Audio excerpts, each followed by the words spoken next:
안녕하세요. 이번 영상에서는 부동산 투자와 관련하여 많은 분들이 관심을 가지고 있는 부동산 경매에 대하여 살펴보고자 합니다. 최근에 건설 경기와 부동산 경기가 하락되면서 법원 경매가 다시 많은 인기를 끌고 있습니다. 그러다 보니 저희 로펌에 부동산 경매 사건을 문의하는 의뢰인분들도 부쩍 늘었습니다. 그런데 부동산 경매는 일반인들이 쉽게 접근하지 못하는 분야이기도 합니다. 법원 경매가 어떤 절차로 진행하게 되는 것인지부터 시작해서 경매 물건에 대한 권리 분석과 현장 조사, 그리고 투자 가치 판단 등 신경을 써야 할 부분이 한두 가지가 아닙니다. 이번 영상에서는 부동산 경매와 관련하여 가장 기본적인 내용인 법원의 부동산 경매 절차, 그 절차 전체에 대하여 알기 쉽게 설명해 드리고자 합니다. 먼저 부동산 경매는 크게 강제 경매, 그리고 임의 경매로 나뉩니다. 강제 경매는 채무자에 대하여 법원에 소송을 제기하여 받은 판결문 등 집행 권한을 받아서 진행하는 경매를 의미합니다. 그리고 임의 경매는 채무자의 부동산에 근저당권 등 담보 물건을 설정한 후에 채무자가 변제기에 돈을 변제하지 않을 경우 이 담보권을 실행하여 진행하는 경매를 의미합니다. 그리고 법원 경매는 크게 8단계로 진행됩니다. 1. 경매 신청과 경매 개시 결정. 2. 배당 요구 종기 결정 및 공고. 3. 매각 준비. 4. 매각 방법 등의 지정 공고 통지. 5. 매각 기일. 6. 매각 허가 결정. 7. 매각 대금 납부 및 소유권 취득, 그리고 명도, 그리고 마지막으로 8. 배당 절차 등으로 진행됩니다. 자, 각 단계별 진행 사항에 대해서 자세히 설명을 드리겠습니다. 첫 번째, 경매 신청과 경매 개시 결정 절차입니다. 부동산 경매는 채권자가 신청을 하며 채무자의 부동산이 있는 곳에 지방법원에서 신청을 해야 합니다. 자, 예를 들어서 채무자의 부동산이 강남구에 있다고 합시다. 자, 강남구에 있기 때문에 경매 신청은 서울중앙지방법원에 해야 합니다. 경매를 신청할 때는 채권자가 인지대, 송달료, 감정료 등 각종 비용을 먼저 납부해야 합니다. 이렇게 경매 비용 납부와 함께 경매가 신청이 되면 법원은 접수된 서류를 검토하고 특별히 문제가 없을 경우 경매 개시 결정을 하고요. 이렇게 경매 개시 결정이 되면 해당 부동산 등기부에 경매가 개시되었다는 내용이 등재됩니다. 경매 개시 결정이 되면 그 다음 두 번째 단계로 법원은 배당 요구 종기일을 결정하고 공고를 합니다. 이는 해당 부동산의 매각으로 채권을 회수할 채권자와 그리고 조세, 각종 공과금 등을 징수하는 공공기관에게 정해진 기일까지 배당 요구를 할 것을 공고하는 절차입니다. 채권자는 반드시 배당 요구 종료일까지 배당 요구를 해야 하고요. 만약 이 기한을 놓칠 경우 배당에서 제외될 수 있습니다. 가끔 임차인 분들은 배당 요구를 하지 않아도 되는 것 아니냐 물어보시는 경우가 많이 있는데요. 임차인의 경우 본인이 경매를 신청한 경우가 아니라면 배당 요구를 하셔야 합니다. 그리고 경매 개시 결정 등기 전에 이미 등기를 마친 근저당권자 그리고 가압류권자 등은 배당 요구를 하지 않아도 배당을 받을 수 있습니다. 자, 그리고 세 번째 단계로 매각 준비 절차가 진행이 됩니다. 이때 법원 집행관은 매각 준비를 위하여 매각할 부동산의 현상과 임차 관계 등을 조사하고요. 그리고 법원 감정인은 해당 부동산에 대한 가격에 대해서 감정평가를 합니다. 이때 감정평가 금액이 최초 매각 가격의 기준이 되기 때문에 입찰에 참여하시려는 분들은 해당 감정평가서를 잘 분석하는 것도 매우 중요합니다. 네 번째 단계로 매각 방법 등의 지정 통지 등의 절차가 진행이 됩니다.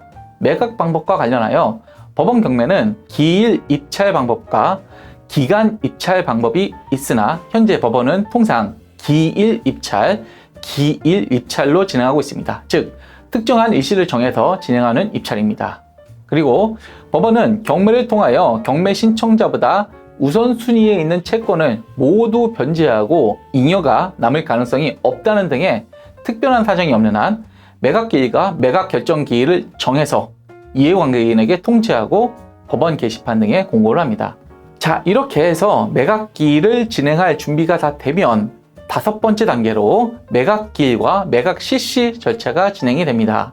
법원 집행관은 해당 매각 기일에 입찰을 개시하기에 앞서 매각 물건 명세서, 현황조사 보고서, 그리고 감정평가서 등을 입찰 참가자에게 열람하게 합니다. 그리고 입찰에 참여하려는 사람은 이와 같이 법원이 공고한 매각기일에 본인 또는 그 대리인이 직접 참여하여야 합니다. 이때 입찰 참여를 위해서는 입찰표를 작성하시고요. 그리고 매수 신청의 보증 금액과 함께 집행관에게 제출하면 됩니다. 이렇게 입찰이 마감이 되면 집행관은 입찰표를 개봉하고 최고가 매수 신고인 그리고 차순위 매수 신고인 등을 정하고 매각기일을 종결하게 됩니다. 최고가 매수 신고인, 차순위 매수 신고인이 결정이 되면 나머지 사람들은 매수 신청 보증금을 반환받게 됩니다. 참고로 미성년자 등은 법정 대리인에 의해서 입찰을 참여할 수 있습니다.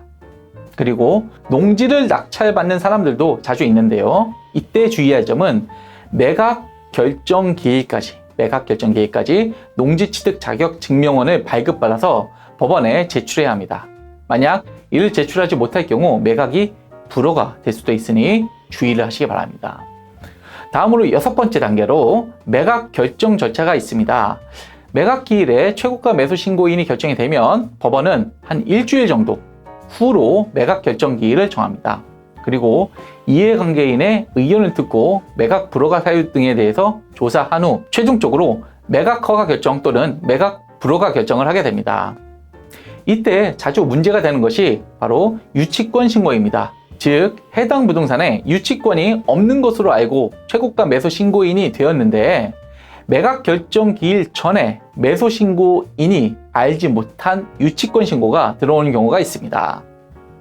이와 관련하여 우리 대법원은 그 유치권이 성립될 여지가 없음이 명백하지 아니한 경우 집행법원으로서는 장차 매수 신고인이 인수할 매각 부동산에 관한 권리의 부담이 현저히 증가하여 민사집행법 규정에 따라 이의 사유가 발생된 것으로 보아 이해관계인의 이의 또는 직권으로 매각을 허가하지 아니하는 결정을 하는 것이 상당하다라고 판시한 바가 있습니다. 따라서 유치권 신고가 되어 있다 하더라도 당황하지 마시고 최고가 매수 신청에는 매각 불허가 신청 등을 통하여 구제받을 수도 있습니다. 다음 7번째로 매각대금 납부와 부동산 소유권 취득 그리고 명도 절차입니다. 매각 결정이 확정되면 법원은 매수인에게 일정한 기한 내에 매각대금을 지급하라고 통지하고요. 이 기간 내에 매각대금을 모두 납부하면 해당 부동산을 취득하게 됩니다.